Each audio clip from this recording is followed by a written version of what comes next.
அனைவருக்கும் வணக்கம். நான் விஜயா மனோகரன். இன்றைக்கு நாம் பார்க்க போகிறது பூரி ரவா லட்டு.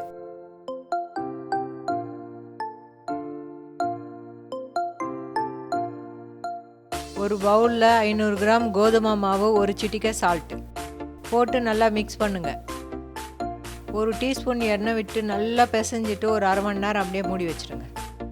ஒரு பாத்திரத்தில் 150 கிராம் ரவை போட்டு நல்லா வறுக்கணும். மீடியம் தீ வச்சு ஒரு 5 நிமிஷம் நல்லா வறுக்கணும். ரவா வாசனை போகிற வரைக்கும் வறுக்கணும். இதில் 7 ஏலக்காய், உங்களுக்கு தேவையான அளவு முந்திரி போட்டு வறுத்துக்கோங்க.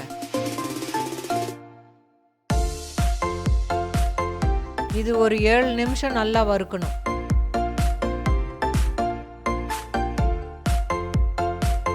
இப்போ இது வறுத்தாச்சு. ஒரு பிளேட்டில் போட்டு நல்லா ஆற விடுங்க.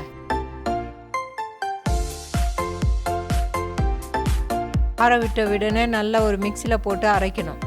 இது நல்லா நைஸாக அரைக்கணும். இது நைஸாக அரைச்ச உடனே ஒரு கிண்ணத்தில் எடுத்து போட்டுக்கோங்க. இப்போ மிக்சியில் 200 கிராம் சர்க்கரை போட்டு அரைக்கணும்.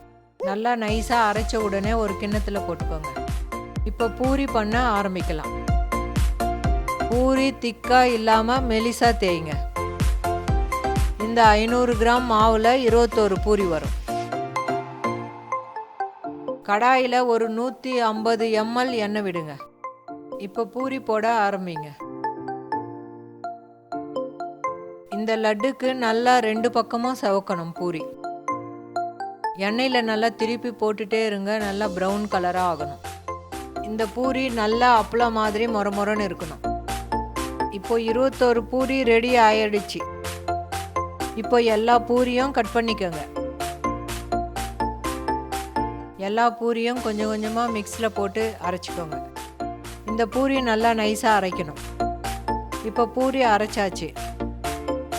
இப்போ ஒரு அகலமான தட்டில் பூரி பொடி பண்ணது, ரவை, சர்க்கரை போட்டுக்கோங்க.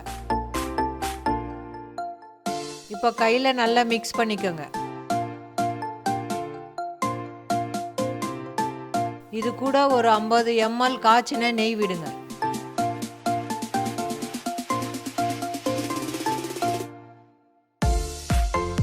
இப்போ லட்டு உருண்டை பிடிக்க ஆரம்பிங்க.